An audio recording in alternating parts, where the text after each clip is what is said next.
Varkala block Congress general secretary സ്ഥാനത്ത് നിന്നും സത്യപ്രഭ രാജിവെച്ചു. ഇപ്പോൾ നിലവിൽ അദ്ദേഹം SNDPയുടെ സ്ഥാനാർത്ഥിയായിട്ടാണ് മത്സരിക്കുന്നത്. എന്തായിരുന്നു ഈ രാജിക്ക് പിന്നിൽ കാരണം എന്നുള്ള നമുക്ക് അദ്ദേഹത്തോട് ചോദിക്കാം. നമ്മളോടൊപ്പം ചേരുന്നുണ്ട്. എന്തായിരുന്നു ഇതിൻ്റെ രാജകീയ കാരണം എന്ന് വെച്ചാൽ ഈ കോൺഗ്രസ് പ്രസ്ഥാനത്തിൽ ഏറ്റവും വലിയ രീതിയിലുള്ള ഗ്രൂപ്പിസം. അപ്പോൾ ആ ഗ്രൂപ്പിസത്തിൻ്റെ ഭാഗം അതുപോലെ തന്നെ ഇത് ചില വർഗീയ ശക്തികൾ ഇത് ഹൈജാക്ക് ചെയ്തതായിട്ട് എനിക്ക് അഭിപ്രായമുണ്ട്. കാരണം എന്ന് വെച്ചാൽ നമ്മുടെ പല സ്ഥലങ്ങളിലും നമ്മളിപ്പം സ്ഥാനാർത്ഥികളെ നിർണ്ണയിച്ചിരിക്കുന്നത് പല മാനദണ്ഡങ്ങൾ നോക്കാതെ ആണ്.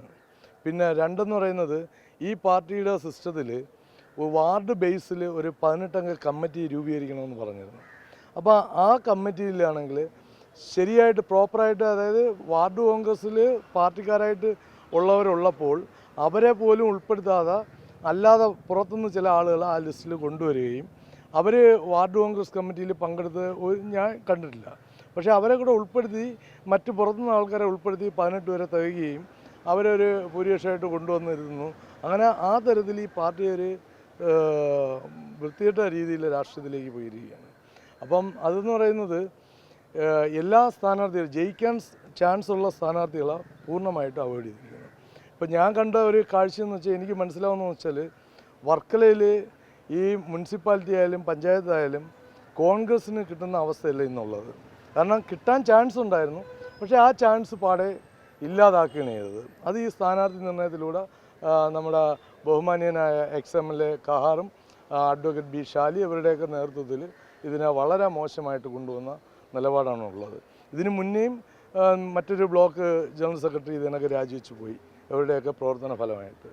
മനസ്സിലായില്ലേ? അപ്പോൾ അത് തന്നെയാണ് ഇതിൻ്റെ കാരണം. പിന്നെ SNDP പാർട്ടിയിൽ ഞാൻ കാൻഡിഡേറ്റായിട്ട് വന്നത് എനിക്ക് നമ്മുടെ പാർട്ടിക്കും വളരെ വലിയ ലക്ഷ്യമാണ് ഉള്ളത്. നമ്മുടെ സമൂഹത്തിൽ ഒരുപാട് കാര്യങ്ങൾ ഇപ്പം മുന്നണികൾ പല കാര്യങ്ങൾ പറയുന്നുണ്ട്, പൊള്ളയായ വാഗ്ദാനങ്ങളാണ് കൊടുക്കുന്നത്. ഞങ്ങൾ ഉദ്ദേശിക്കുന്നത് അങ്ങനെയല്ല, നടപ്പാക്കാൻ പറ്റുന്ന കാര്യങ്ങൾ കൃത്യമായിട്ടും നടപ്പാക്കുന്നതിന് വേണ്ടിയാണ് ഞാൻ സ്ഥാനാർത്ഥിയായിട്ട് വന്നത്. അതിന് എൻ്റെ പാർട്ടി എന്നോടൊപ്പം ഉണ്ടാവും എന്നുള്ള പൂർണ്ണ വിശ്വാസമുണ്ട്. അതുപോലെ തന്നെ എന്നെ കാണുന്ന ഓരോ പ്രേക്ഷകരും എനിക്ക് അനുകൂലമായി നിലപാടെടുക്കണമെന്ന് അഭ്യർത്ഥിക്കുന്നു.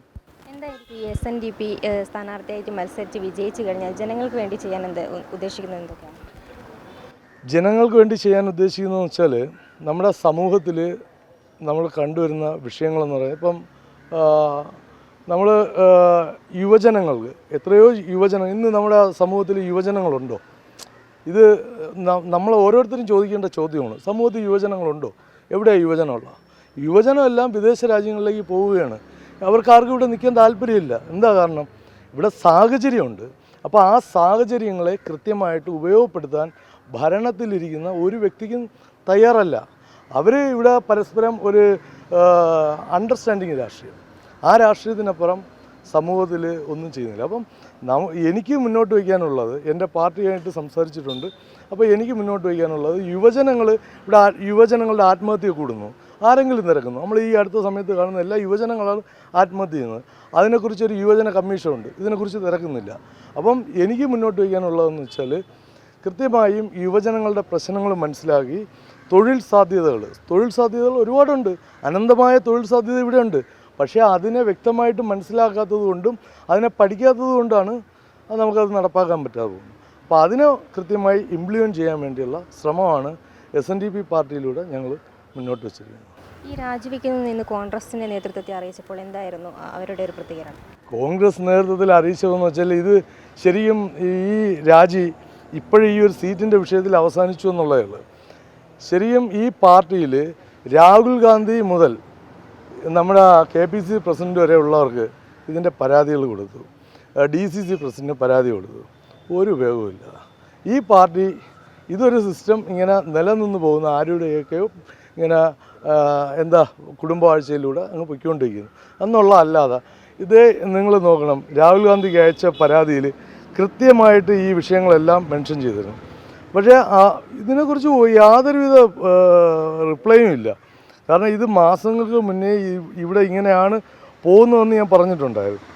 രാഹുൽ ഗാന്ധിക്ക് ഇതിൻ്റെ A to Z കാര്യങ്ങൾ, അതായത് 1.5 മാസം സ്ഥാനാർത്ഥി നിർണയത്തിന് മുന്നേ ഈ വിഷയം കാണിച്ചതാണ്. അപ്പോൾ ഇത് കാണിച്ചിട്ട് രജിസ്റ്റേർഡായിട്ട് അയച്ചിട്ട് ഇതിന് ഒരു റിപ്ലൈയും ഇല്ല. ഇവിടെ ഒരു KPCC പ്രസിഡൻ്റ് ഉണ്ട്, അദ്ദേഹത്തിൻ്റെ അടുത്ത് ചെന്ന് ഈ പരാതിയായിട്ട് ഇവിടെ കോർ കമ്മിറ്റിയിലെ വിഷയം ഇന്നണക്കാണ് സ്ഥാനാർത്ഥിത്വം ഇങ്ങനെ പോവുകയാണെന്ന് എന്ന് അദ്ദേഹത്തിൻ്റെ അടുത്ത് ചെന്ന് പറയുമ്പം അദ്ദേഹം പറയാണ് ഇത് ഇവിടെ സംസാരിക്കാനല്ലേ, അത് കോർ കമ്മിറ്റിയുണ്ട്. ഞാൻ ചോദിച്ചു, സാറേ ഇത് കോർ കമ്മിറ്റി എന്ത് കോർ കമ്മിറ്റി ഇപ്പോഴല്ലേ രൂപീകരിച്ചത്? 1.5 കൊല്ലം മുന്നേ വർക്കലയിലെ വിഷയങ്ങൾ ചൂണ്ടിക്കാട്ടി പരാതി കൊടുത്ത ആളാണ് ഞാൻ. അതുകൊണ്ടാണ് അങ്ങയുടെ മുന്നിൽ വന്ന് നിൽക്കുന്നതെന്ന് പറഞ്ഞിട്ടും അദ്ദേഹം പറയണതില്ല കോർ കമ്മിറ്റിയിൽ. അപ്പോൾ അങ്ങനെ ചോദിക്കാനും പറയാനും ഇല്ലാത്തൊരു പാർട്ടിയായി പോയി. അപ്പോൾ ആ പാർട്ടിയിൽ നിന്നുകൊണ്ട് നമുക്ക് ഒരിക്കലും നമ്മുടെ ലക്ഷ്യങ്ങളിലേക്ക് എത്താൻ സാധിക്കില്ല. അപ്പോൾ ഒരു യുവാവെന്ന നിലയിൽ എനിക്ക് ഒരുപാട് കാര്യങ്ങൾ ചെയ്യാനുണ്ടെന്നുള്ള എൻ്റെ കാഴ്ചപ്പാട്. അപ്പോൾ അത് SNDP പാർട്ടിയായിട്ട് സംസാരിച്ച് അവരതിനൊക്കെ വില്ലിങ്ങാണ്. അവരുടെയും കാഴ്ചപ്പാട് അതാണ്. അപ്പോൾ അതുകൊണ്ട് നമ്മൾ ആ തരത്തിൽ പോകാനായിട്ടാണ് തീരുമാനിച്ചത്. ഏറ്റവും അവസാനം നോമിനേഷൻ കൊടുത്ത ഒരാളാണ്.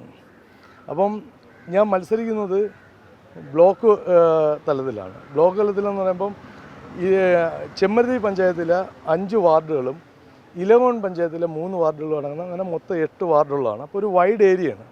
അപ്പോൾ അവിടെയെല്ലാം എനിക്ക് വ്യക്തമായ സപ്പോർട്ടുകളുണ്ട്. എല്ലാ ഭാഗങ്ങളിലും എന്നെ വ്യക്തിപരമായി ഓരോരുത്തർക്കും അറിയാം. അത് എനിക്ക് അനുകൂലമായി വരുമെന്നുള്ള എൻ്റെ ഒരു വിശ്വാസമാണ്. എൻ്റെ പാർട്ടിയും അത് വിശ്വസിച്ചാണ് എന്നെ നിർത്തിയിരിക്കുന്നത്. പിന്നെ സംവിധാനങ്ങളൊക്കെ മെച്ചപ്പെട്ട് വരുന്നുണ്ട്. എന്തായാലും കൂടുതൽ കാര്യങ്ങൾ വരും ദിവസങ്ങളിൽ ചെയ്യാൻ സാധിക്കും എന്നുള്ളൊരു വിശ്വാസമാണ് ഉള്ളത്. അർഹതപ്പെട്ടവർക്ക് കോൺഗ്രസിൽ സ്ഥാനാർത്ഥിത്വം ലഭിക്കുന്നില്ല എന്നുള്ളതാണ് ഇപ്പോൾ ഇദ്ദേഹം പറയുന്നത്. അതുകൊണ്ട് തന്നെയാണ് ഇപ്പോൾ ഈ കോൺഗ്രസിൽ നിന്നും രാജിവെച്ച് SNDPയിലേക്ക് മത്സരിക്കാനുള്ള ഒരു കാരണവും. എന്തായാലും അദ്ദേഹം വിജയവും പ്രതീക്ഷിക്കുന്നുണ്ട് എന്നുള്ളതാണ്. ജനങ്ങൾക്ക് വേണ്ടി അവർക്ക് എന്താണോ ആവശ്യം അത് അറിഞ്ഞ് അവരുടെ കാര്യങ്ങളിൽ അവരിലേക്ക് ഇറങ്ങിച്ചെന്ന് പ്രവർത്തിക്കാൻ അദ്ദേഹത്തിന് സാധിക്കും എന്നുള്ളതാണ്. ക്യാമറാമാൻ അനിൽകുമാറിനൊപ്പം അനശ്വര, വിസ്മയ ന്യൂസ്, തിരുവനന്തപുരം.